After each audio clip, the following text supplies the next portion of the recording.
اللہ تبارک و تعالی قرآن پاک میں ارشاد فرماتا ہے وَاتَّقُونِ إِن كُنتُم مُؤْمِنِينَ کہ اگر تم ایمان والے ہو، اگر تم مومن ہو تو مجھ ہی سے ڈرو۔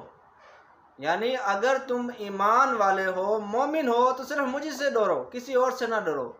تو آج ہم دیکھیں تو ہر چیز سے ڈر رہے ہیں، فقر و فاقہ آ گیا، ہم ڈر رہے ہیں کیا بنے گا، ٹھیک ہے۔ اگر کہیں جاب کر رہے ہیں تو کسی نے کوئی بات کر دی تو ڈر رہے ہیں کیا بنے گا۔ بھائی جب اللہ تبارک و تعالیٰ سے ڈرنے لگ جائیں گے تو لوگوں کا ڈر دل سے نکل جائے گا۔ تو اللہ سے ڈرنا چاہیے، کہیں اللہ نہ ناراض ہو جائے۔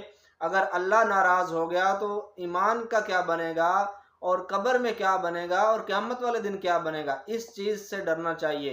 اور جب بندہ اس چیز سے ڈرنے لگ جائے گا، جب اللہ تبارک و تعالیٰ سے ڈرنے لگ جائے گا، اور جب گناہ کرتے وقت یہ سوچے گا کہ مجھے میرا اللہ دیکھ رہا ہے اور گناہ پر پکڑ ہوگی، جب وہ اللہ سے ڈرنے لگ جائے گا تو یقین جانیے اس کے دل سے دنیا کی اور دنیا والوں کا جو ڈر ہے وہ نکل جائے گا۔